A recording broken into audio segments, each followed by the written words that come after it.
That is Lawrence Barretto, and the man in the know with all the tech, Sam Collins.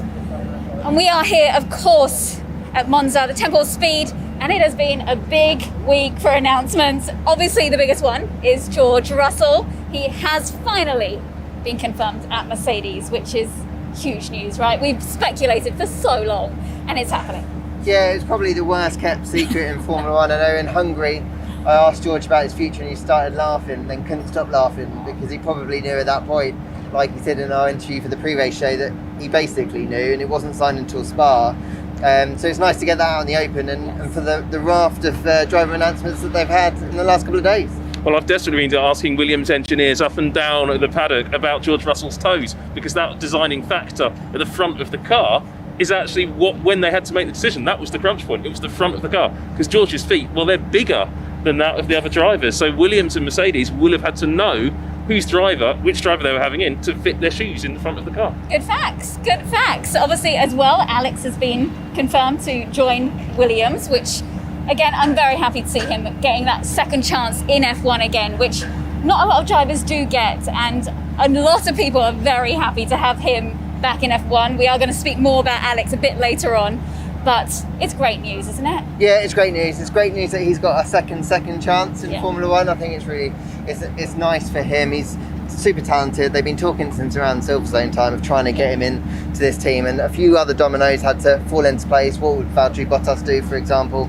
But yeah, like you said, great that Alex, who is George's mate, takes his mate's seat, and we get another chance to see how good he is next year. Absolutely. And we've got some fun stuff coming up. You'll hear George talking about the topless selfies a bit later on, but first we are going to hear what he has to say about going to Mercedes. Been a big talking point for quite a long time now, so just purely from that side of things, she's happy to have it all signed and sealed, almost put it to one side and just get back focusing on the racing, because I guess as I always do, I just want to focus on what's important in the here and now, which is this weekend, Monza, and doing the best job possible for Williams, but obviously very excited for the opportunity. Have you got a steep learning curve ahead of you now, do you think? Yeah, of course. I mean, having the opportunity to go up against the greatest driver of all time is going to be very challenging, very difficult, but one that I'm really excited for, because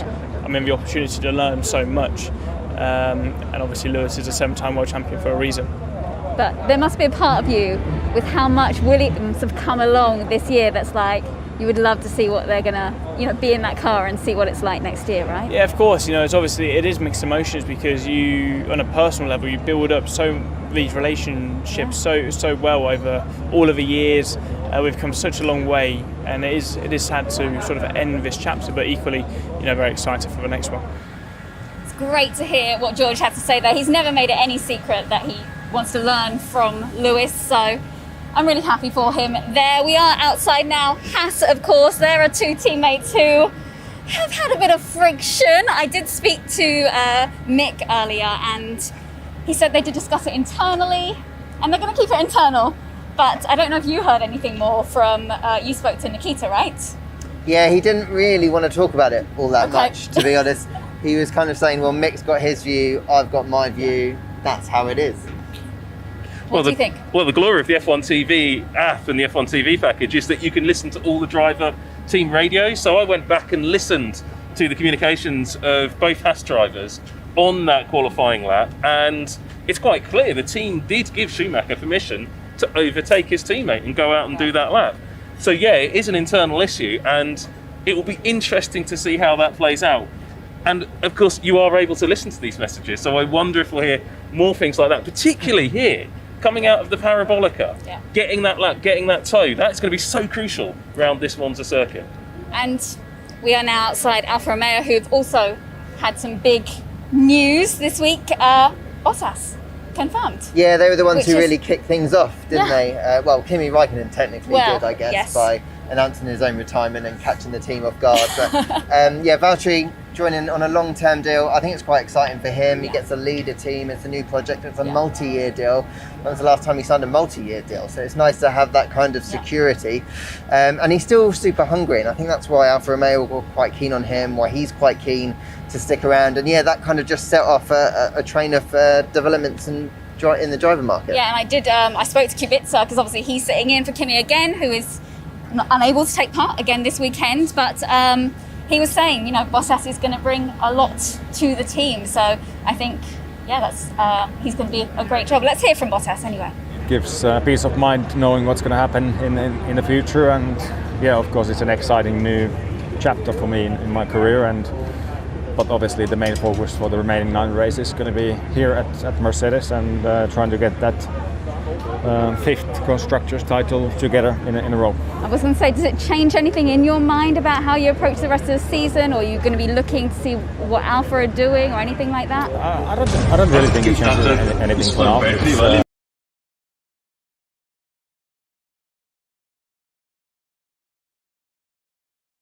what the future will hold. So take it race by race, and I'm definitely keen to get more wins. So that's of course one goal.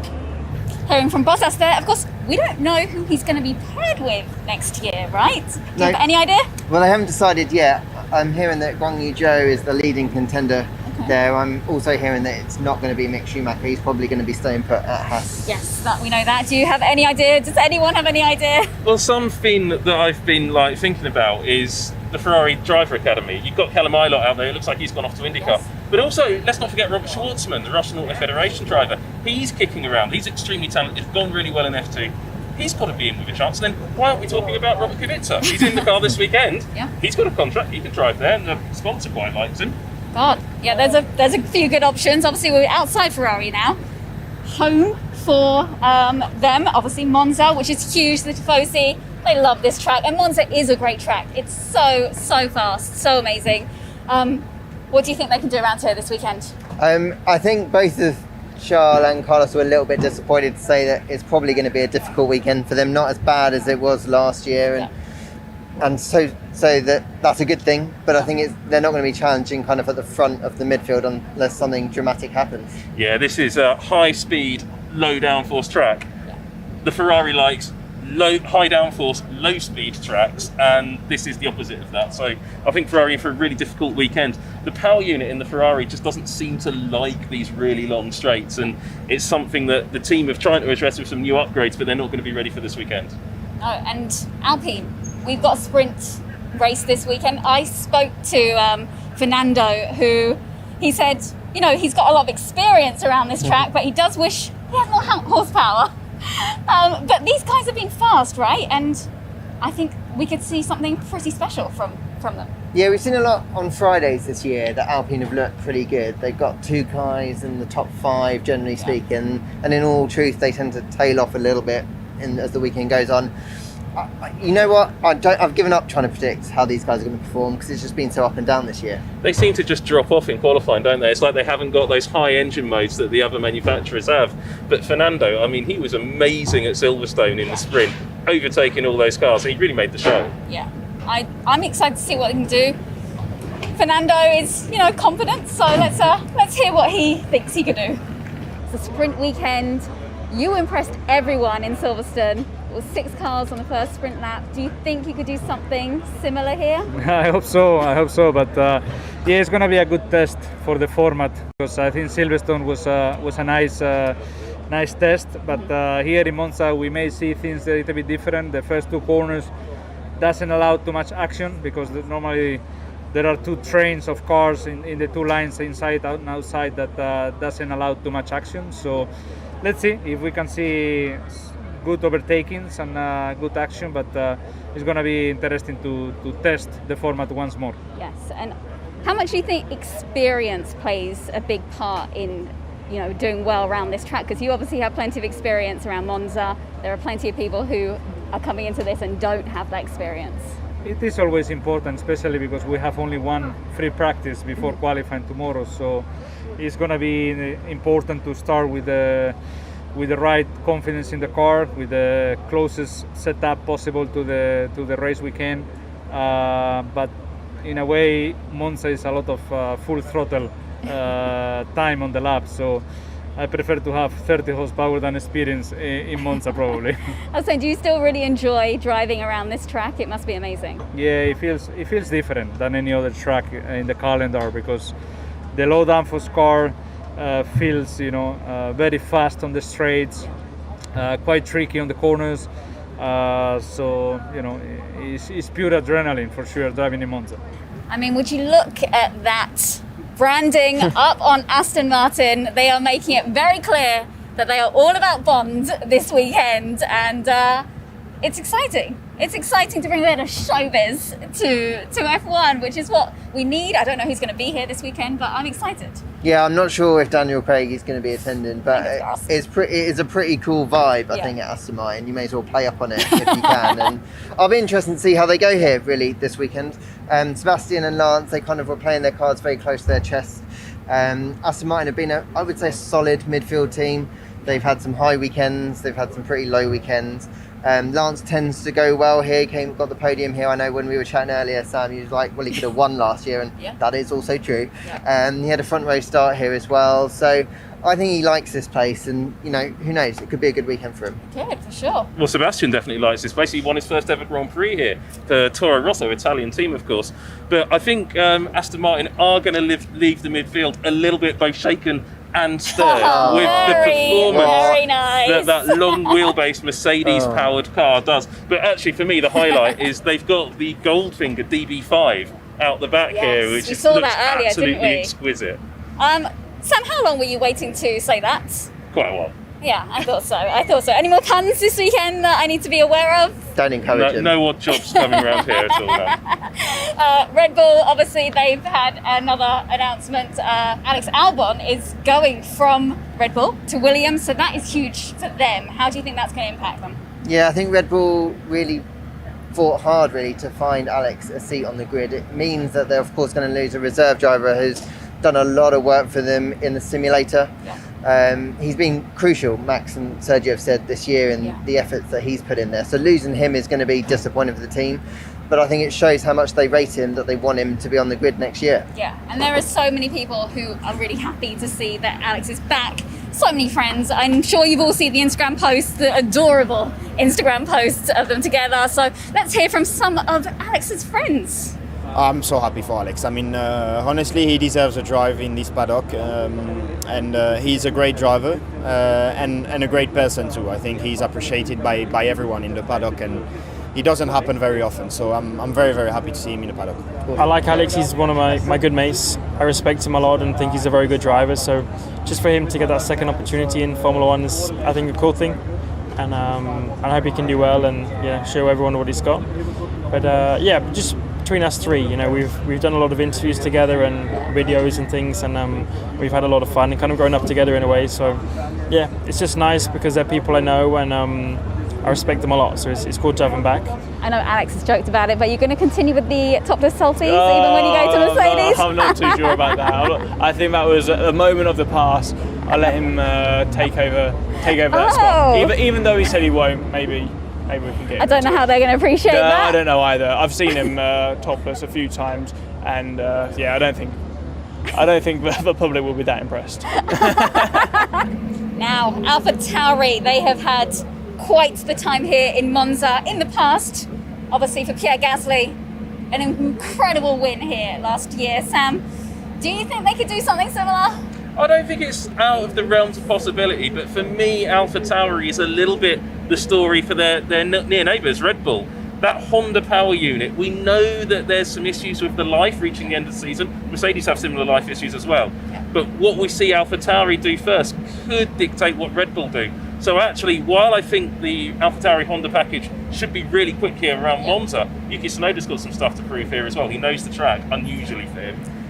Could they pick up a penalty here and show Red Bull what's going on? Will Red Bull essentially use AlphaTauri to test what the new Honda package can do? Well, that'd be interesting to see. Obviously, we've had them confirmed as well. They're staying the same pairing. Nice stability, I think, going through. How do you think that's going to affect the team? Do you think it's going to help things? They can just like take that off their shoulders and just concentrate. I think consistency for a team is always good if the two drivers you've got are operating at the level that you want them to be or you believe they can get to. I think with Pierre, he deserves a seat in Formula One. He ideally deserves a seat at Red Bull, but best case scenario. I don't know whether he thought he was potentially going to get it, but then obviously once they confirmed that they're keeping their driver lineup, that was it. Well, he's very happy at AlphaTauri. The team love him. He seems to sit in very well. It's a family outfit. He seems to excel there. The package suits him. Yuki, in the press conference today, he was asked, were you surprised?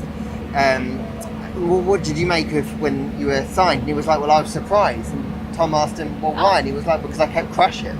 Like, what I really like about you is he just says it like it is. And it's really nice that he's going to be on the grid next year because they rate him, Honda rate him, the Red Bull family think that they can give him an opportunity to really excel. It's really nice that they're giving him time. They're not cutting him off if they wanted to and bringing someone else in. So I'm excited to see what the future holds for Yuki. And I'm excited to see how much more entertainment he brings to the team as we're here from Pierre Gasly.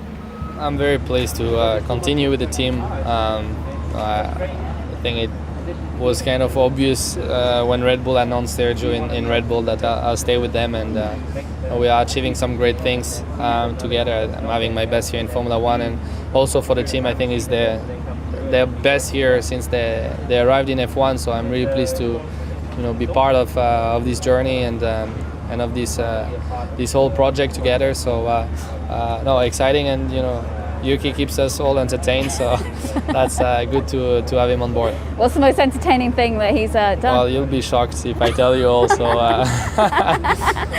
Just very funny character, and it's good to work with him as well. So you say you're having your best year, but we can't forget the incredible win here in Monza last year. Do you think you can do something similar this year? Well, we'll try to work our magic and see what it brings. But last year was extraordinary, and coming back here and just kind of feeling, remembering the emotions that I had last year, even doing the track hole, kind of having these images of Carlos behind me and the spirit and the mindset I was in during the race. It was pretty special, so I must say it fills me with a very positive energy for the weekend, and I'm very excited to see what we can achieve.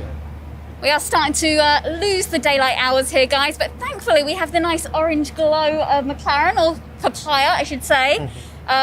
Let's talk about these guys, because they've not had the best of luck the past few races. I know Lando wasn't very happy. He still picked up a point at the last race, but he wasn't too happy when I spoke to him earlier. Daniel, I know, hasn't also had the best time, but he was in a great mood. We did spend most of the time talking about his scruffy beard.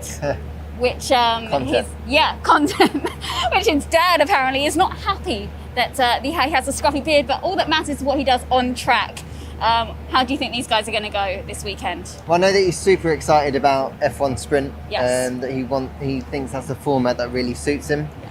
In terms of how they're going to go, I would have thought towards the top of the midfield.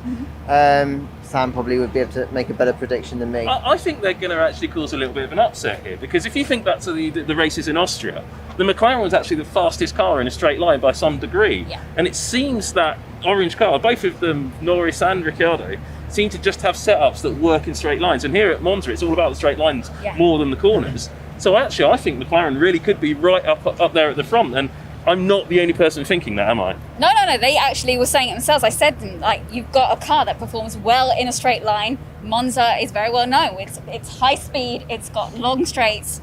These guys could do something special here, I think. So it'd be interesting to see. And I think it's about time that they kind of had a bit of luck on their side again. It's nice to see them happy.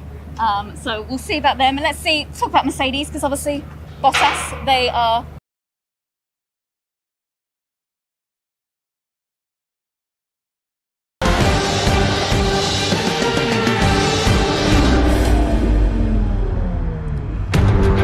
You can never tire of that sight. Welcome along, ladies and gentlemen. The mountains in the background, the Temple of Speed in the foreground. We are here at Monza for round 14 in this 2021 season. It is the Italian Grand Prix with Max Verstappen back on top of the Drivers' Championship after a wonderful weekend in Zandvoort just a few days ago. 3.6 miles, this is the 9th iteration of circuit here at Monza.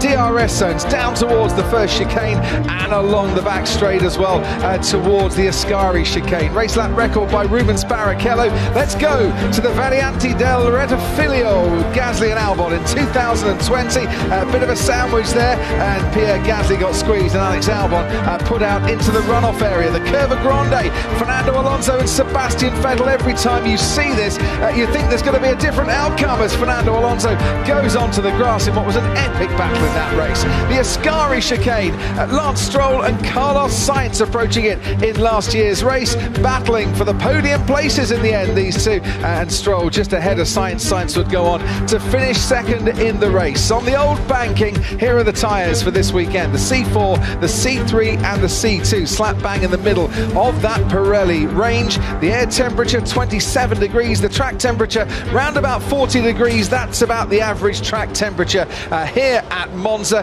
The Parabolica in shot there has been renamed the Curva Alboreto to mark 20 years since we sadly lost Michele Alboreto in that testing accident at the Lausitz Ring, but they've renamed it. We're probably going to still call it the Parabolica for the rest of this weekend, because Damon Hill, you've been coming here since you were in short trousers and you remember the old names and the old drivers and the old races here, and everywhere you look, this place steeped in history. It's just glorious. It is stunning, and it's not often you can actually see the mountains in the background this time of year, because it's usually very humid and slightly smoggy from Milan, which is nearby, and but so it's wonderful views, great track. I did miles and miles and miles of testing in the active car round here, so I knew this track, and I loved every corner there is, but I'm not going to say that drivers can relax, because it's motor racing, it's Formula One, it's not a relaxing sport, but they can relax a little bit more than they did do at Zandvoort, because there's a very busy track with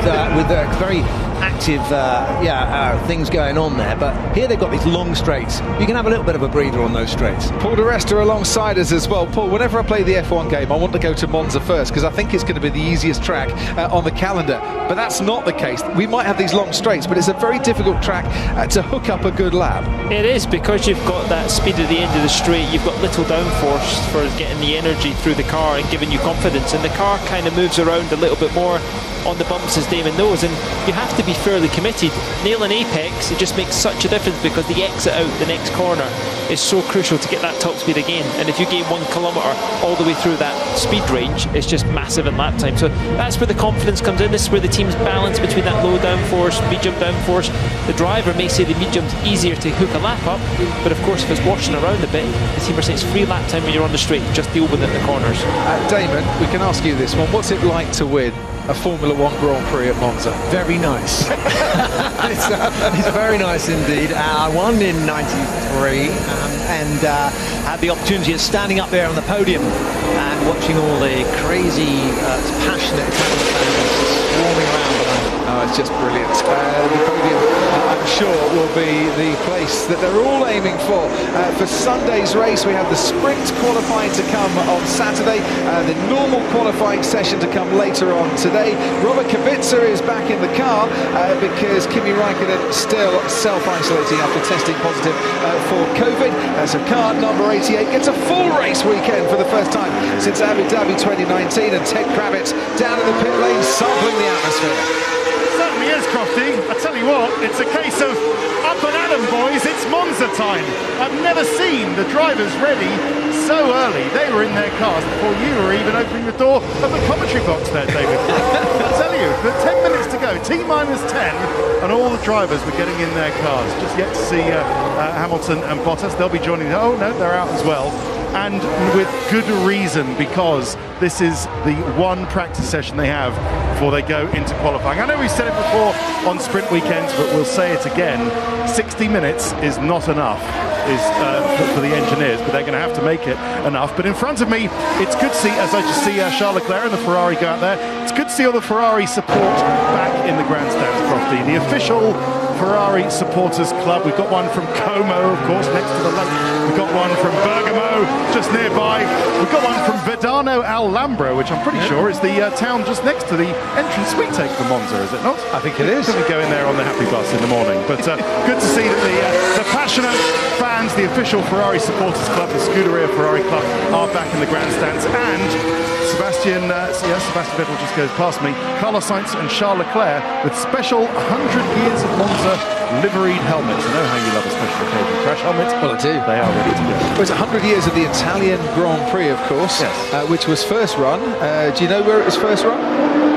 In 1921. Yeah, no, where? Yes, in 1921, 100 years ago.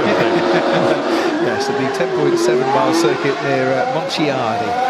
I knew I'd get that wrong when I tried to pronounce it, but the Italian Grand Prix has become synonymous, of course, with Monza. We've raced at Imola in the World Championship once for an Italian Grand Prix, but this is the place we all love to come back to. George Russell goes into qualifying today, well, fresh with a new contract to go and drive for Mercedes for next season, but this is not a track where he's ever got beyond Q1 at, which is surprising for a man that you associate with qualifying speed. But now the pressure's off, gentlemen. Do we see a different George Russell, a continuation of some of the good work that's been going on this year? I think you see a continuation of where he's been. I think, Williams certainly focus a lot of their effort on qualifying and they gain the track position, where some people may say, well, why do they not focus on a better race car and sacrifice qualifying because the points are dished out at the end of Grand Prix? But listen, it's all this compromise. But George has had this contract, I'm sure, for longer than letting on. I think he's been comfortable. I think they're just he's getting the gap. I mean, there's it just for a minute sounded a bit rough. Apologies, Paul. And you can see that helmet design what we're talking about as well. You can see the Italian stripes coming across there, and the Ferrari as it goes across the line to start a lap in front of Tifosi for the first time this year. They'll be hoping for better things than they had last year, and certainly more of a repeat when Leclerc obviously picked up that win around here. But I don't suspect they're going to have enough straight line speed to do any misses turn one. Fortunately, it doesn't have to go around the escape road, which has got the chicane on the right hand side with the polystyrene bollards, and no damage across the sausage curbs either. We've got two different, very differing standards of asphalt out there, Paul. A much darker asphalt than this section. The brake pedal feels a little spongy, a bit soft. I would suspect that is just because the car has been rebuilt, obviously, from the last Grand Prix. And once you get temperature into it, it gets all the air out of the system, so he'll want another brake bleed. But sometimes that comes back just with temperature, but obviously he's not comfortable, so they probably get him in there. And you can see he's missed the apex of turn 2, Crofty, so that's maybe why he's saying, let's come back and do a brake bleed and get the air out. If you notice, this is the older asphalt that we're riding on with the Charles Leclerc now, but there's bits of resurfacing that's gone on. One very dark kind of grey colour, one lighter grey colour. Does that affect the performance of the tyres too much throughout the weekend or not? Listen, any time you get a change in track, they put down new tarmac. It's usually slightly grippier. But you can see it's got white speckles in the tarmac here. And that is traditionally the kind of tarmac they have used in Italy. But the pure darker tarmac it probably heats up more. Yeah, it does absorb way more heat. It does, but the oils also come out with the heat, and I think somehow with fresh tarmac, like Damon was saying, on the racing line you get a lot of grip, especially on the racing line. But I noticed looks like there's a bigger bump heading into turn 1. Yeah. And you can see this is obviously Norris, this is where he's complaining about the pedal being soft, and this is, if you miss turn 1, this is what you've got to do to satisfy the FIA and the stewards that you've not taken advantage. If you do that in the race, you'll be fine, you'll carry on, you'll certainly lose time. Obviously in qualifying your lap's aborted, but that's what the drivers need to keep pushing, because any meter they break later and they're happy with the brake pedal, it's just going to reward you around here. Why would you want a firm brake pedal? Well, you can think of the energy, 4.5 to 5 G braking from the likes of 340 kph. You want to get that feel, you want to know the car's going to stop, and you've got confidence to press that. Here's George Russell opening up his proper first lap of the weekend, and I think we're going to take him through this lap. Yeah, should we follow it through? George Russell waiting to win at Monza. Damon Hill won here in '93. Go on, Damon. Right, okay, he's warmed up his tyres. Hopefully he's warmed them up enough. I was wondering actually whether or not we saw Charles going on at the first corner because he hadn't got enough heat in the tyres, but George navigates that perfectly finally.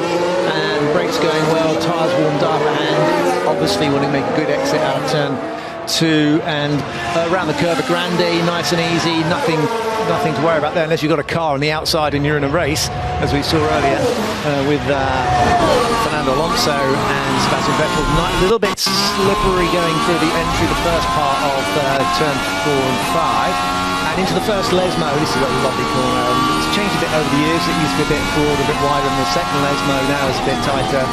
But you can see it's got a tiny bit of banking. You just kind of roll the car in there, and it's like you know, get a little bit of a kick in the middle of the apex, and just get your head down. Everything trying to get the wind resistance down as possible, as much as possible through the Ascari chicane. Lovely sweepy corners. Richard, John. I have to pit because seatbelt loose. Seatbelt take it off. A seatbelt loose, you don't want that anywhere, especially at a place where you're doing nearly 200 miles an hour. For Yuki Tsunoda, he'll be with us again next year after getting a contract extension at AlphaTauri. George Russell will cross the line now then, and he goes 13th fastest, 2.6 seconds off the pace, which has currently been set by Sergio Perez with a 1:23.1, 4 tenths up on Lewis Hamilton. Perez leading time, as is Hamilton. Hard time for Charles Leclerc. This race, and goes 10th fastest. And whilst all the attention has been about George Russell the last few days, we ought to say well done to Nicholas Latifi for his contract extension, and also what a fine job he's doing for Williams at the moment. Yeah, I think he's been doing a pretty good job, pretty solid job. So you know, maybe a little bit overshadowed by brilliant George. Seatbelt is okay. Seatbelt is okay. If it is okay, we stay out, Yuki. Please confirm.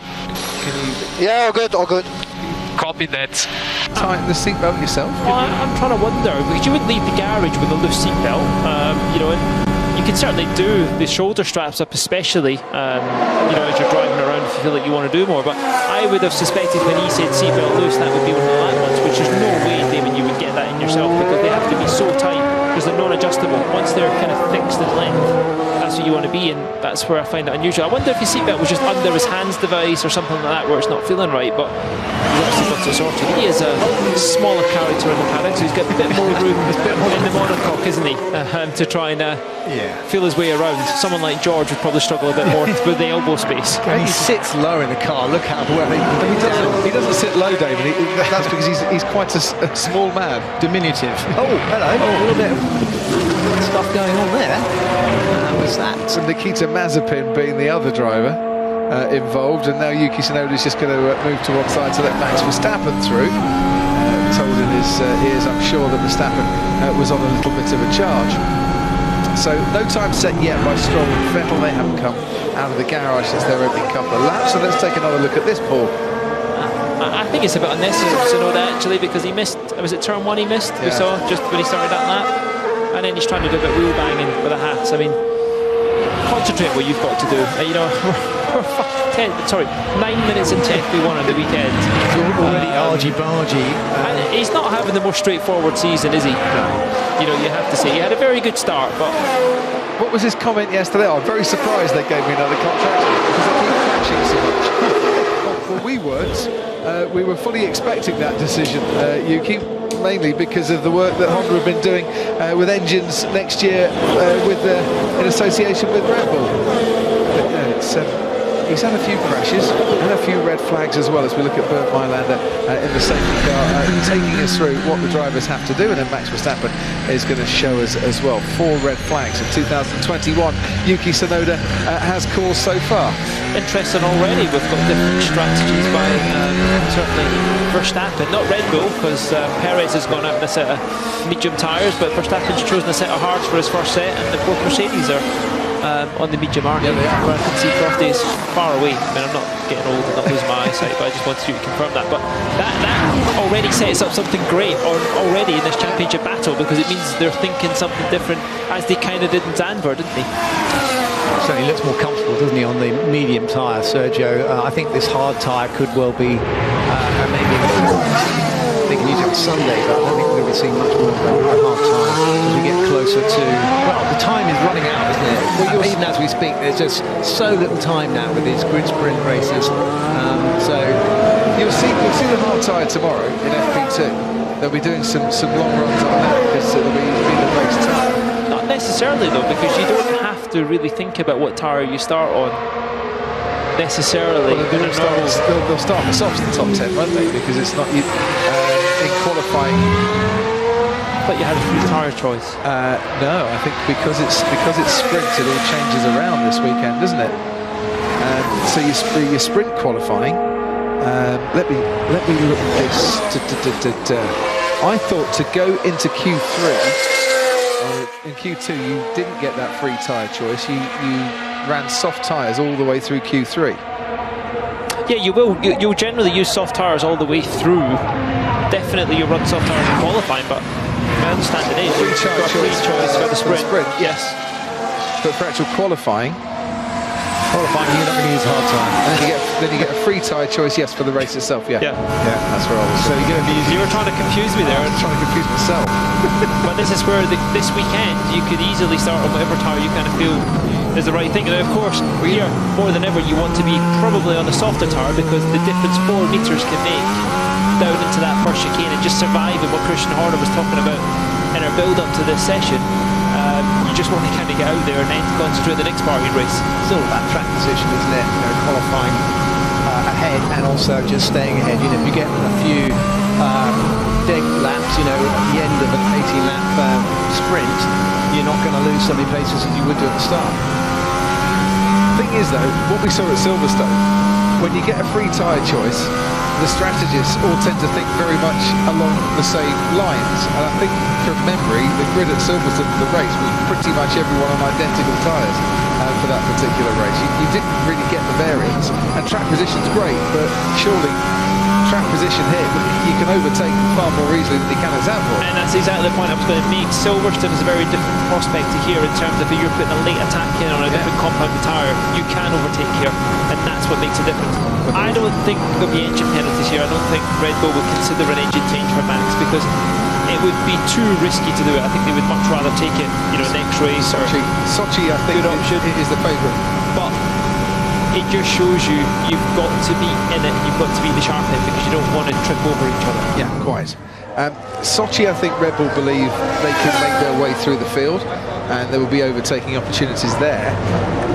We did think, well, are they going to take engine penalties in Monza? Then they'll go to the back of the grid for the sprint qualifying and then they'll make their way through and it won't be quite so bad. But checking up on the rules as we did, you take your engine penalties at the start of the Grand Prix, not at the start of the sprint. The sprint is still qualifying, therefore qualifying goes to form the grid. Right, so it's not, even though it's a point scoring sprint, yes, for the top 3. I think I like to look at it that there's the Grand Prix on the sprint weekends is a 2-part race. There's the Saturday and then there's the Sunday, and the points all join together. So I look at it as an event because it's actually a race that's split into 2. So you're going back to the days when you had aggregate qualifying and all that sort of thing. Well, I think very confusing, Dave. It's an easier way to think of it because actually the race carries on in the way that we finished after the end of the sprint. So the grid will be made up on Sunday of the finishing places on the Saturday. Ross Brawn was saying that the thought at the moment is that maybe the sprint could form a complete standalone event to the Grand Prix as we see track limits at turn 5, and that's where the drivers have to head if they get the chicane all wrong. As Lewis Hamilton, I think, is now going to demonstrate. Oh, yes, he is. That's how you bail out and you take the escape route. No, I think what we're going to see is that the sprint won't be part of qualifying next season. Qualifying will be qualifying, pole will be decided by qualifying, not a race, and then it'll be a bit more of a standalone event on the Saturday afternoon. I like the sprint personally, but I would rather see it as a standalone event, I must admit. Well, we've got what we got this weekend, haven't we? This is, I think this adds a little bit of spice to the situation. It adds a bit of pressure on these guys. They've got to get it all together now because they're going to go into qualifying later. Yeah, never mind the teams and the drivers. We were sitting yesterday in the office, looking into the weekend and going, there's pressure on these drivers tomorrow, there's pressure on the teams. There is a meaningful event going to happen at the end of this. Helmet count, ladies and gentlemen, is Russell this weekend, so you get a particularly brilliant view as we hurtle now forward down towards the Parabolica. It's not as good a view as Alonso, where George being a bit higher. You can see he's kind of having to run his head down a bit, so you don't get the clear vision. But you can see directly, the biggest thing that stands out to me, the Williams dash is on the monocoque, it's not on the steering wheel. They've not got the money to develop it on the steering wheel. So where that compromises the driver is when he's in the corner, he can't see what's on the dash, so he can't make any meaningful switch changes. That's why they put it on the steering wheel nowadays, but it just gives you another glimpse of what the drivers are up against. I tell you what we did see there, Paul, that bump you were talking about in the turn one, very noticeable from that. Yeah, the head nodding around a bit and responding. I think that's fantastic footage. It reminds me of that film Grand Prix. It was all shaking around, just like pictures of Jane Garner going around the banking. But you know, the camera we see normally on the roll hoop gives you a great awareness of what's going on around you. It gives you the best view you're going to get of where the car's positioned the roll is, but it doesn't give you the glimpse of what's actually happening. Where I'd like to see the helmet cam, and I think we saw the footage when I did the Grand Prix in Monaco. I used it, and you can see exactly what's happening all the way through the lap. And I think more and more as we get into this and the technology comes, this is what we're going to see, because it just shows how quick the cars are. Ted Kravitz, down to you. A couple of lines with some news at McLaren. First of all, you'll be pleased to hear, Lando fans, that his brake pedal is not spongy anymore. It's firmed up, so he's completing his run plan as scheduled, which is good. And Daniel Ricciardo has been suggested that he comes into the pits, and before they do some more qualifying practice, they add a little bit of front wing. So it looks like they're going to do a push lap, a cool down lap, and then another push lap. So that's the plan on Ricciardo's side of the garage. Thank you very much indeed, Ted. We are watching Mick Schumacher, car number 47, which has been used by Mick Schumacher for the 14th time this weekend, which means that he has used the number 47 way more than has ever been used in the history of the World Championship before. There were 13 previous occasions, one of which was Lando Norris in a practice session, and Lando Norris has just gone 11th fastest. You will see as Mick Schumacher comes in, Lewis Hamilton with the quickest time so far, just over a couple of tenths clear of Sergio Perez in the Red Bull.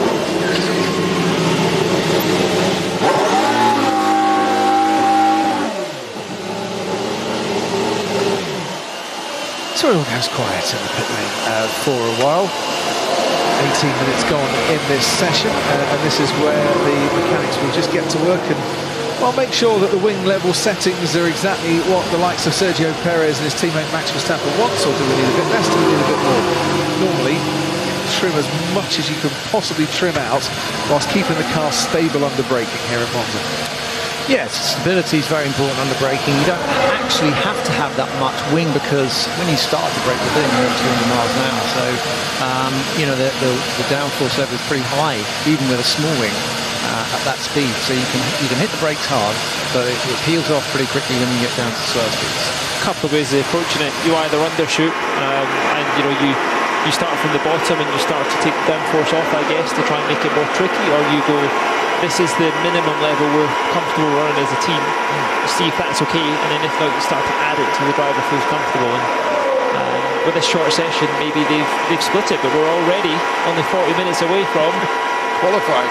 Car locked in Park Ferme is more what I mean. Yeah. You know, that's kind of the biggest thing for me. It's not necessarily qualifying, but it's where it is, and that front tyre already starting to grain up. It looks like it, doesn't it? Or has he had a bit of a lock up? It looks like grain, doesn't it? It's a bit like it's a bit of a cold graining type of thing, where it cuts the tyre rather than the tyre going soft and gooey. It starts to tear. Can we really talk about cold graining when it's 28 degrees air temp? There's no sun on the track temp. Well, yes, we can, because the track temperature is only 37 and a bit degrees. Lots of trees here, so lots of shade. So the track does get quite cool. You go and stand in the paddock then. It's comfortable here. There's absolutely no shade in the paddock whatsoever, Paul, as you well know. Although the paddock looks a bit smaller and narrower this year. But there is a lot of shade out on the track. And because of the surface, that light grey colour, the track doesn't warm up here as much as you would expect it in other parts of the world when it's 27 degrees ambient. And of course you don't have the high-speed corners to get the energy in the tyres, but they're really developed to make sure the construction's content with that, which is probably the biggest factor, isn't it? It's just the slow-speed chicanes just don't build the temperature gradually through the lap. They kind of build a little bit, then they get to the Parabolica, I'm going to call it. Honestly, I'm fine with it still being called the Parabolica. Let's pay tribute to Michele's Parabolica. The Curva Alboreto, I love the tribute. I think it's glorious. It will always be the Parabolica. Yes. stickler for tradition and all that. You being like that. Heritage. Perez on another set. It looks like a brand new set of the medium tyres. He's going to burn through 2 sets of those. That's very early in the weekend to be burning through 2 sets of those. So are they committing to soft and hard for the race for Sergio? I guess you would commit to an extra set in this session because it means you only have to give 2 sets back after FP1, then you can carry a used set when they're doing the long runs into the FP2, which is tomorrow morning doing the race runs. Is that Actually, right? only 1 set given back after FP1. Well, there you go. But what they would have is not a lot of mileage on them, and probably how they would be in the race, not a brand new set. Yeah. Give you good data, wouldn't it? So glad I got an updated briefing.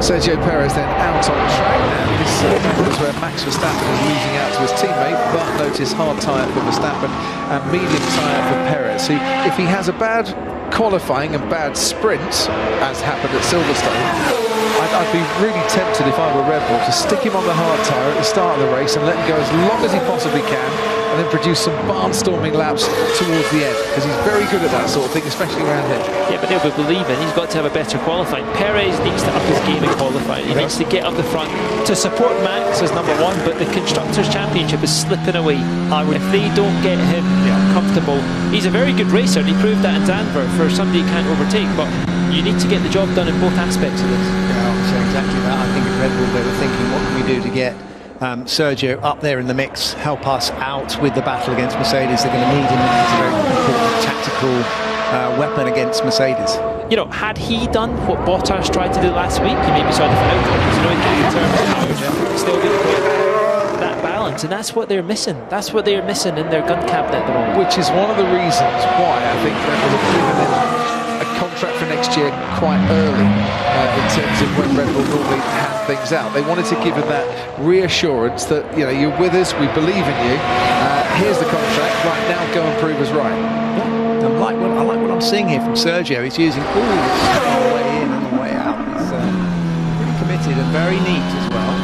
I also think Red Bull have obviously used that extra set of tyres in this section, because why not use it? Why not make sure you're comfortable with the wing level that you can get through qualifying? Because tomorrow, the session that you've got before the sprint is really, your car's locked anyway. So what can you do for setup? What can you do anywhere? Exactly. You might as well throw your eggs in this basket now. Fastest middle sector of all for Sergio Perez, who goes to the top of the timing charts, a 1:22.1 on a new set of the medium tyres, just over a tenth clear of Lewis Hamilton. That is the point that I think, Paul, you just made, which is really key here, is that because the sprint is such a short race, it's sort of qualifying setup anyway. It's low fuel and sticky tyres, and it doesn't matter about long range setup so much. So everything is angled towards the quali session this afternoon, and even now this is what they're aiming for, and they'll sort out what happens on Sunday on Saturday morning, won't they? It's interesting, Max has not been able to match anywhere near what Perez has been able to do in Sector 1. Is that all tyres, do you think? Oh, Max is on a set of mediums now, isn't he? Yeah. He's not got anywhere close to him, so Perez is having a pretty decent session so far. We've seen Sebastian Vettel do a purple middle sector, that's the best of anybody, but he needs to find a bit more speed than that. Max is going to get there, and there's a bit of a comparison going on here. So we've got Hamilton in purple, Bottas obviously green. Anything that you can see on the upper stage of that chart is just lap time, and you can see both very similar on the braking into turn 4, but Lewis is just able to carry that extra little bit of speed in the second apex, and it just warrants the lap time all the way through there. It looks 0.18 faster, and you can see Hamilton is later on the brakes, and he's equally picking up the throttle that bit earlier. What a great analysis that comes up and shows you what the difference is between the two drivers. And that 2/10 around here could prove very crucial indeed, and that is just through one corner, turn 4, which you'll want to name, I'm sure, is the De La Roggia chicane. Ted, down to you. So only 10th and 14th, I believe, for Charles Leclerc and Carlos Sainz in the Ferrari. So they're both in the pits, Crofty, and guys wanting to find a little bit of performance. Balance not quite where they want it. They will need to try and get a toe off some other cars in qualifying. 2 seconds, Ted. I had the same problem still in long speed. And when I want to go on throttle in turn 2, I just have no rear grip. Strange one. You rely on mechanical grip here, but does he need a little bit more help? So he's genuinely struggling in that sector, like we saw him. What's Perez able to do? Are they on a different setup, different downforce level? But we're going to go on board with him, and we're going to arrive at turn 1 and turn 2. So we'll see how he gets his way through here. Just listen to see if we even can hear anything. Looked pretty good rotation to me, and it sounded like it was nice and clean in the pickup. It's just whether he's confident enough to carry the speed, or whether he's just having to hold back as he arrives. Obviously, at the second chicane, is it going to ride the bumps nice?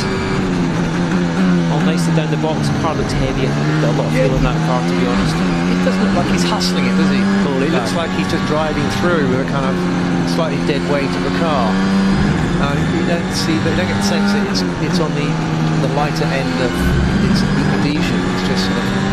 So Max has still not been able to get anywhere near what Perez has done. I mean, Perez on the second lap done a 27.3 in sector 1 versus Max on a 27.6, and Perez has done a 27.2 in the first sector. So Max already half a second down at the end of sector 2 on what his teammates able to do.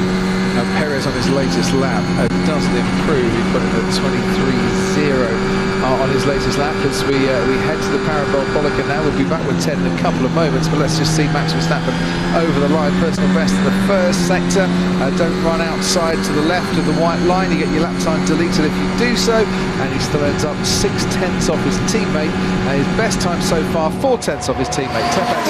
The wing levels look the same when they went out the pits. Comparison, maybe you can see eyeball it on screen. Just one final line on Pierre Gasly, the winner, of course, of last year's Italian Grand Prix at Monza, under slightly different circumstances, perhaps, as we'll have this weekend. Although you never know, there is still that sign, say pit lane closed. If it, I'm sure Lewis Hamilton will know exactly where it is now. But in any case, Pierre Gasly, well suited to the car at the moment, says it should go well this weekend. Has just gone out on the medium tyres, having done a long run on the soft, but P6 at the moment.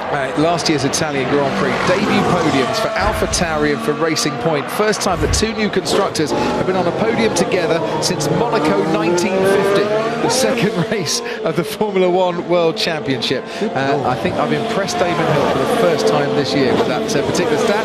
Let's bring in the CEO and team principal at Williams, Jost Capito, who is with us on the pit wall this weekend. Jost, thanks so much for joining us. It's great to be in Monza, but what a crazy few days it's been, with lots of driver announcements that I'm sure you knew way before us. So tell us first and foremost, Alex Albon and Nick Latifi at Williams for next year. How strong do you think your partnership is? Yeah, first of all, I'm really excited to talk to that combined competence that you all have interviewed me. Makes me a bit nervous. Don't be nervous, please. Yeah, I have high respect for you guys. Yeah, I think we got this the pair we wanted to have. So with Nicky we have the continuity that I really strongly believe in. He's done great in his second season so far, still on the way up and still young. And adding Alex to this with his youth and experience in Formula One is absolutely fantastic team. And they both drove together in 2018 in F2. So we are expecting quite a lot of the pair next season. Yes, the teammates reunited back at Williams. When did you know you were going to lose George Russell for next year? And what do you think about his promotion? You know him better than most because he's been in your team all season. Yeah, I think, you only know when the contract is signed or even when the ink is dry under the contract. Before you do never know. But we supported him getting this contract as he is in his career in a place where he really deserves to be in the car that can win races and can win the championship. And he's highly motivated, and we support him to get this chance. And we just know when it was announced, really, or the day before, and that's it. Jost, it's Damon Hill here, and well done on I'm not sure if you sold George, but anyway, well done on bringing him on and giving him the opportunity to go on to the next team. But what is the thing that you're going to lose as a team, because you're going to lose George's input? What is he particularly good at? I think for your first comment, I missed. It's quite tricky to sell something to the owner. maybe I missed a trick there because it's quite difficult. But you know, George is very demanding. He is very focused, and he can also switch off. You know, he can, if he is off the races, then he can switch off and can recover and charge his battery and come back fully motivated and fully switched on again to the race. He's also very capable in getting the team behind him. So he's loved by the team, and everybody in the team will do the absolute very best for him. And he's, I think he's a very complete race driver. Well, maybe in a few years' time, when you've managed to get Williams up the front end, you'll get him back again, perhaps. Yeah, but I told him, I said, don't worry, you will come back and would want to be world champion with us whenever that is, but before you end your career. I'm told that all drivers want to be world champions at Williams. Just one more question, Jost, before you go. George has got 2 stabs and Nicola's got 2 stabs at starting a race in the top 10 this weekend. How good is your car, do you think, here at Monza? Can you get top 10 start on the grid for Sunday? For sure, we hope for it. And you know, during the season there were 8 tracks where we thought we were extremely good, or you know, for our conditions extremely good, and we haven't been that good. And where we thought the car is really not good, we have been better. Normally our car very much suits the low downforce tracks, and Monza is a fast and low downforce track, so we are quite optimistic, but we also know the limits of the car, so it needs some miracle of our 2 drivers again to get in Q3. Well, we'll be back to see what miracles they do a little later. Jos, thank you so much, and it's great to have you with us this weekend. While we were talking to the Williams pit wall there, you'll see that both Charles Leclerc and Mick Schumacher having lap times deleted because they went wide at turn 11.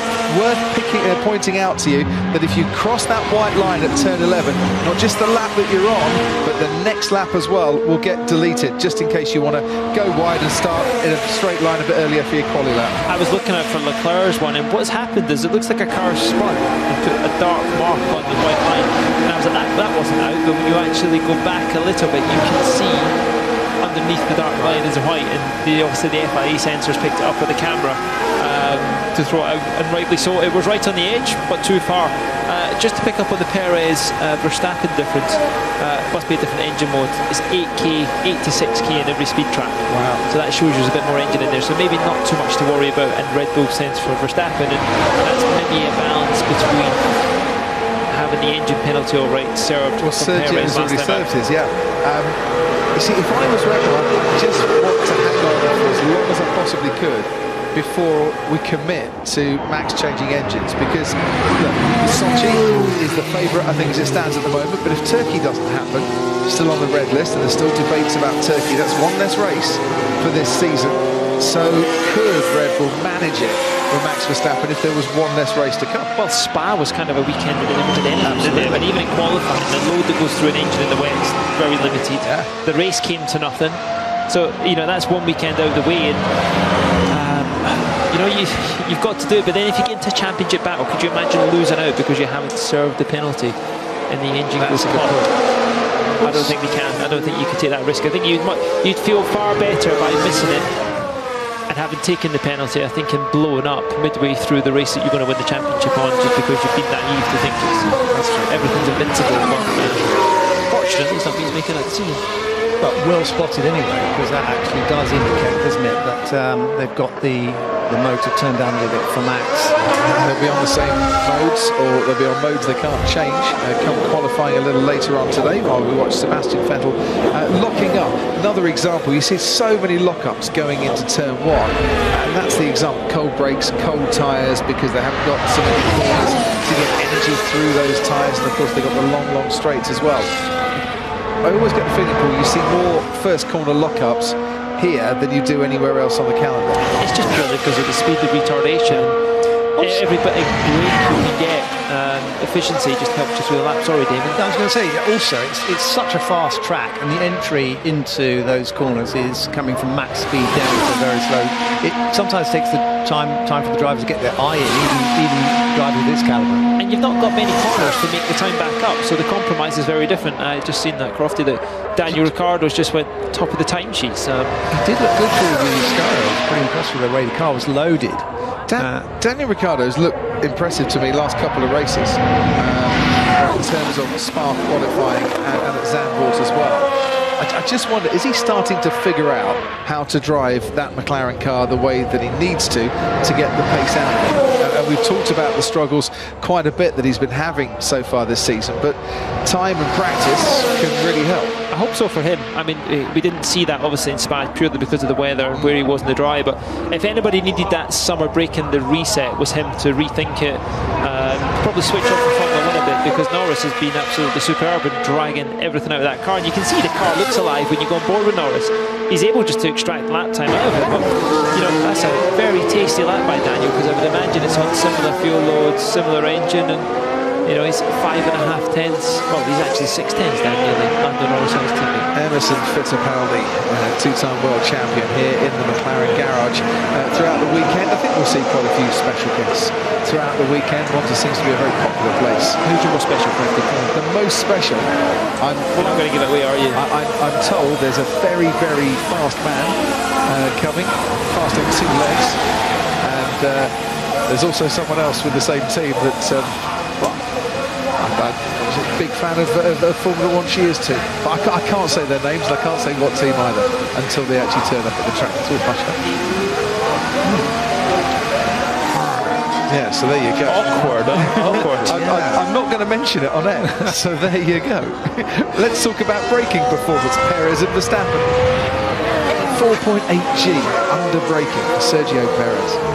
So it's a lot for the body to cope with into. It's actually no braking's nice. It's the lateral. The braking's quite good because actually, you can just relax and sort of sink into the shoulder straps and just dangle there. It's just like Damon on a surfboard, 4.8G.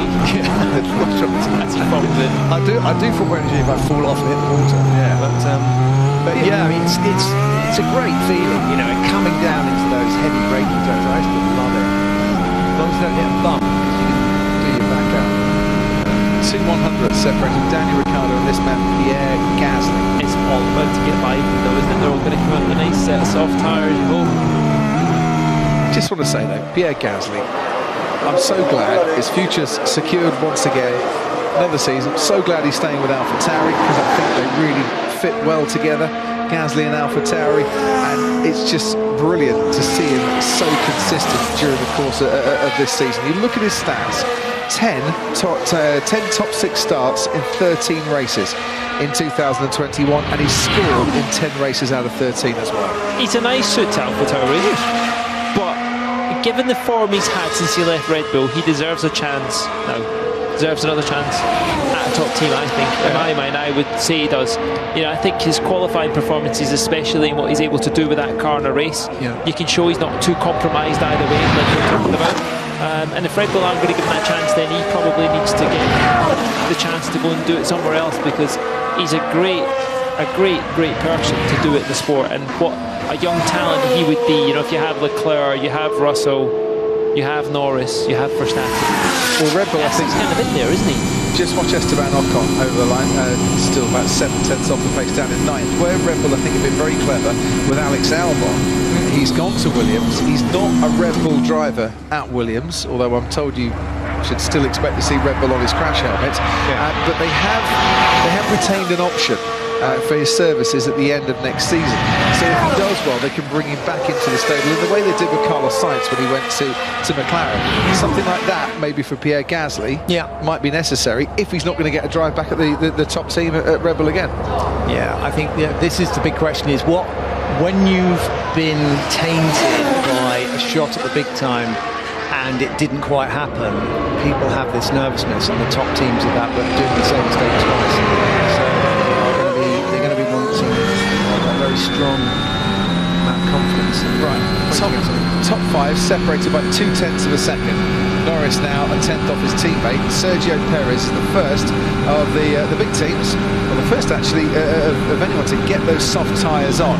Verstappen's also got the soft tyres on now, Mazepin and Schumacher too, so we can watch a soft tyre run with Sergio Perez. 20 minutes to go in this free practice one session, and where Paul says it's going to get tasty, now it's going to start to get really tasty, because this is the qualifying simulations. Their heart rate must be right up, because they're making 2 more runs, 1 more run or something before they go into qualifying. Then basically the whole weekend starts to run away from you. Kicking up a bit of dust there, Paul, out of the second chicane. That's how you can tell Sergio's really on it. Yeah, a bit too much committed on the entry and stand on the loud pedal, but you can see the car's nicely balanced. You can see he's obviously comfortable with it. He's happy to throw the car in. The car's got the grip at the mid-corner. He's able to get on the throttle, and Bottas has just managed to beat him by 1/10 in Sector 1. Perez is still tracking faster than the fastest lap we've had, a 27.5 in Sector 2. That's not really any different to what he was able to do in that medium tyre before, but he's got a nice slipstream just from the car up in front, and that's Kubica heading into the Parabolica. It's the final stage of that. Look at Max Verstappen's first sector, a 27.0.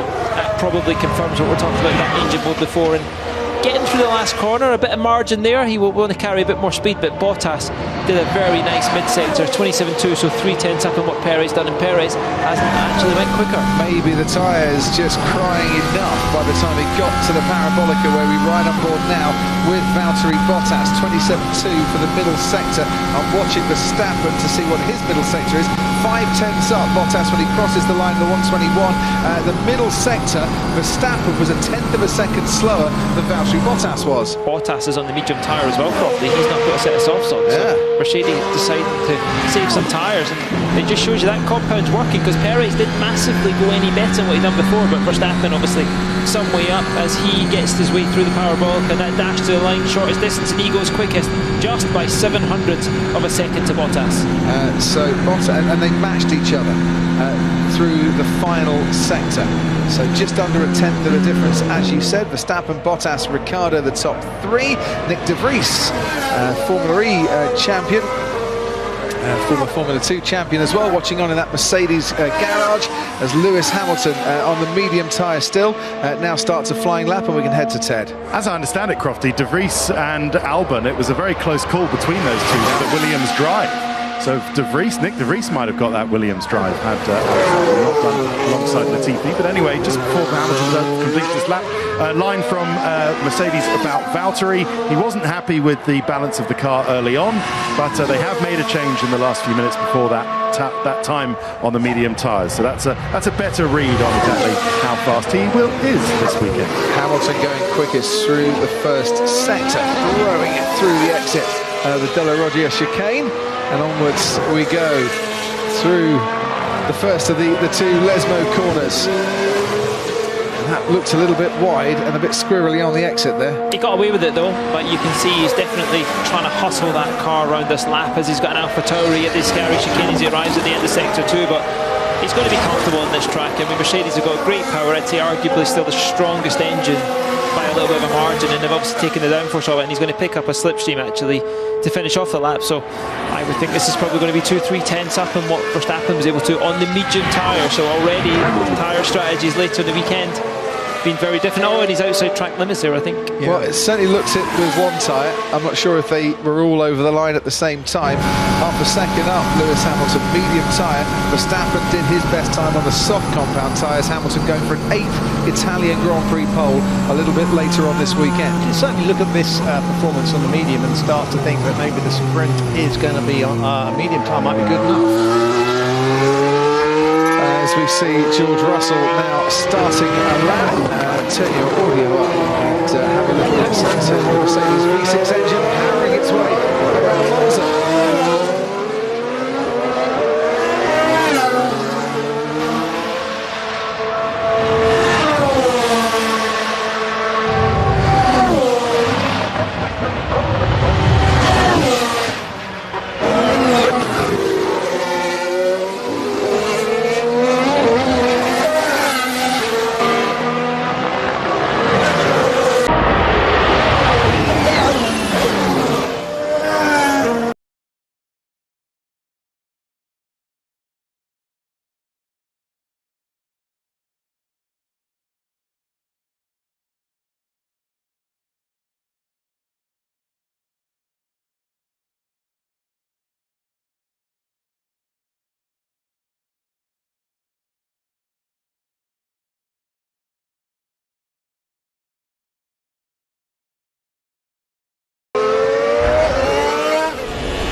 to the second chicane with Charles Leclerc. Didn't kick up much gravel because it was his front left tyre that he just dipped into the dirt, but he did kick up a lot from the rear. He got a bit of understeer before he got through the corner, then he had to kind of unwind it and then have another stab, but he looked a bit decent job again by Charles Leclerc at the moment. At half a second behind his teammate. another stab, but Antonio Giovinazzi is in full practice in that particular car. Decent job again by Charles Leclerc at the moment. His battle with Sebastian Vettel times as a stab, but Antonio Giovinazzi is in full practice in that particular car. Decent job again by Charles Leclerc at the moment. His battle with Sebastian Vettel times as a stab, but Antonio Giovinazzi is in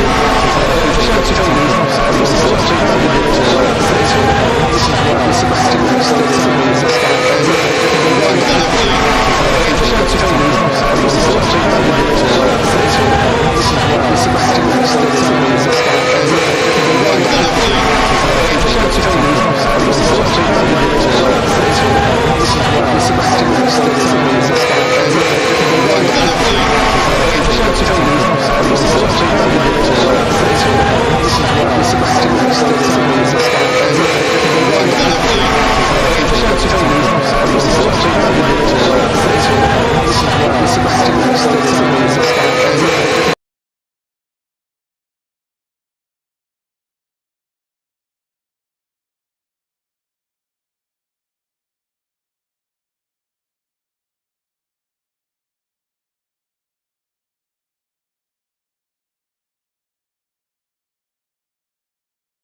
He did do, I think 2019 it was an absolute disaster Q3. And not to get a lap time. Well, Charles Leclerc did all right out of the. He did do, I think 2019. That is for sure. He's 8th fastest so far, just behind his teammate Carlos Sainz. Well, Charles Leclerc did all right. I think Vettel was did do, I think 2019. That is for sure. He's 8th fastest so far, just behind his teammate Carlos Sainz. Well, Charles Leclerc did all right. Vettel was did do, I think 2019. That is for sure. He's 8th fastest so far, just behind his teammate.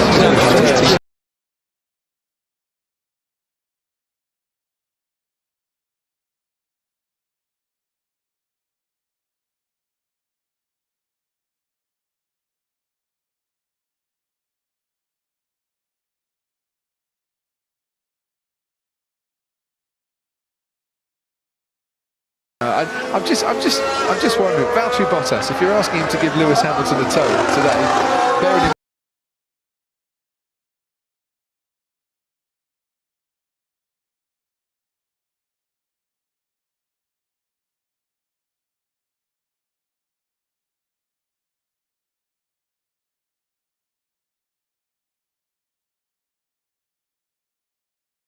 Q hasn't reached Q3 here since 2014, but he is a two-time Italian Grand Prix winner, both from pole and once for Ferrari as well, which he remembers. Q3 here since 2014, but he is a two-time Italian Grand Prix winner, both.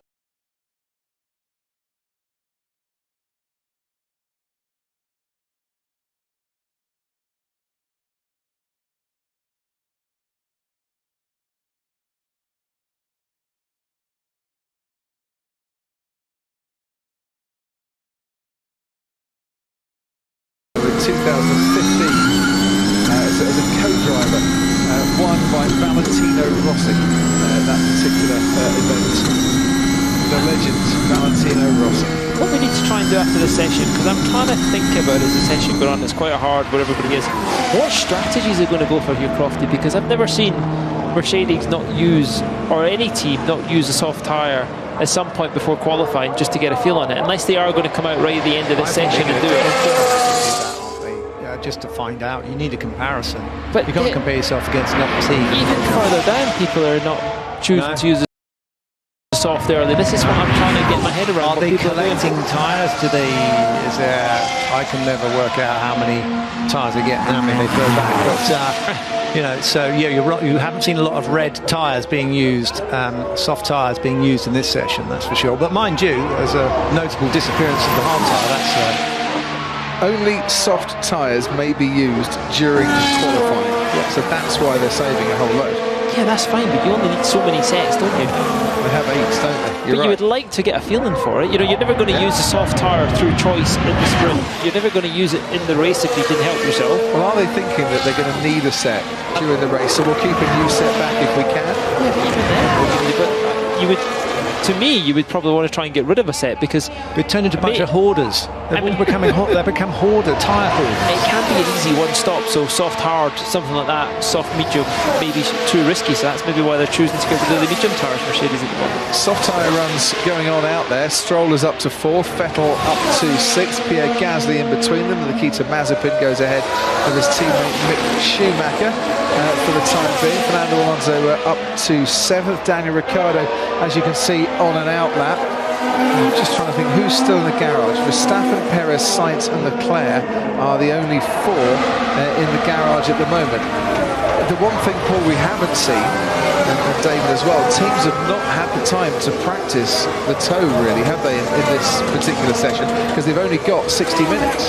Yeah, you've got to disregard the tow at the moment and just go for do your own work, and if you get one, you get one. If you don't, you know, forget about it. But however, with the tow being so important, so powerful, like 7/10 of a second, Mercedes are saying that it's worth, I'm surprised that they haven't tried to practice it a little bit, or maybe they just haven't. This is the point of it. I think, Rotty, is that actually this now puts everyone under so much pressure. They don't have time to do all these things. It mixes it all up. Yeah, it's great. I mean, you know, they are struggling to do all the normal work they would normally have done, and they're having to make options they're going to have to compromise. So I feel similar feeling as Netherlands. I feel lost power at the turn 8. Sorry, turn 7. Check. Copy, we have a look. We will fix for quali. Now we need to cope with that. Turn 7 being the second of the 2 Lesmo corners. It just says Lesmo corners, you see, we'll get mixed up there, won't they speak in code, don't they? It'd be interesting to see what the likes of Lewis, what he would say to the team, whether he talked about turn 7 or whether he'd say Lesmo. I would think Lewis would say Lesmo too.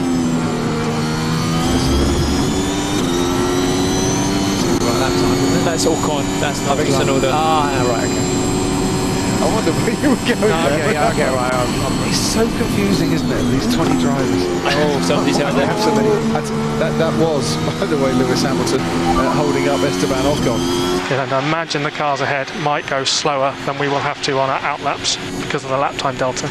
This is good practice for how bad it could be in qualifying. 1 minute 43 seconds in practice is about the time that the FIA will give you any tolerance. Any slower than that, they'll start to have a look at you going too slowly to back up, make some space, Ted Kravitz. It doesn't get worse than this, Lando. This is how bad it will be. That's a pudding. Very good. Real portents of doom there from Will Joseph, wasn't it? Oh, there's a replay. Yeah, we're just watching Esteban Ocon again getting held up by Hamilton. Okay. Oh, it was actually Fernando backing up the Mercedes. I completely blocked me there. Very nice French little hand gesture of displeasure there. What are you doing? I've had one of them on the streets of Paris many times. Well, the way you drive, I'm not surprised. Yeah, I was a pedestrian. Lewis Hamilton actually still wanting to know where he's losing the time. I don't know what they're comparing it to, as fastest, but the answer was from his engineer was turn 1 and turn 2. On one lap it was on the entry and one lap on the exit. So, here we go. Norris and Ricciardo across the line for you, Crofty? Yes, Ricciardo goes 4th fastest and Lando Norris goes 2nd fastest, and there might have been a bit of towing and toing and throwing involved in those particular lap times. Certainly Ricciardo giving Norris a tow. Yeah, and it looked like it was worth a couple of tenths in sector 1 and a bit more in sector 3, and you would say Norris was on the back foot anyway going into that run compared to where Ricciardo was the benchmark, so probably worth more like the half a second that we think it is. Ted, anything else to add? No, that was all really. Just good to see that Valtteri Bottas has found a bit of speed from early. Obviously, it's the half a second, but we'll see how that goes in qualifying. And immediately after the session, I'm going to go down to Williams to see what's going on with George Russell. Can Mr. Saturday become Mr. Friday on sprint days? We'll see. But qualifying, of course, to remind everybody, qualifying this afternoon. It's the sprint. Yeah, well, he did it in Silverstone, Ted. He went from the Saturdays to the Fridays at Silverstone, but lost pace, didn't they, at Zandvoort, and really finding it here at the moment, with Nicholas Latifi down in 18th, George Russell down in 16th. The two Ferraris are out in tandem at the moment. Across the line goes Carlos Sainz, another who lost pace in Zandvoort and struggled to work out why he was so slow in comparison to his teammate. Well, obviously they are trying to get some towing practice now, aren't they? A couple of teams have been out in tandem. We've got quite a bit of traffic back there at coming up to the Ascari chicane now. You've got Vettel ahead of Stroll, you've got Norris just ahead of Ricciardo. Yeah, it's 2 by 2, isn't it? And you've got Verstappen trying to make his way through them, and Gasly is in there as well, not in tandem with his teammates Tsunoda and Kubica and Giovinazzi. Haven't got their toe right, and Alonso and Ocon haven't got their toes right either because Russell's in the way. You might see all this in a moment. We can see it on your screen at the moment with the dots that are going around. As Lando Norris had his lap time deleted for exceeding track limits at turn 11, as did Daniel Ricciardo. Yeah, there's the carnage. That's where it all happens every year. It looked like Sainz went off a bit wider coming out of the Ascaris on a hot lap now, and got all these cars. Sainz is going to meet all of that, as is Leclerc, all through the parabolica, which is not where you want to have a whole load of traffic in your way, but he'll pick up a handy toe behind Tsunoda as he crosses the line. Leclerc goes 6th fastest and Sainz 8th fastest. Even with a sprint to fully determine the results of the grid, Paul, we're still going to get a load of drivers backing up into the parabolic.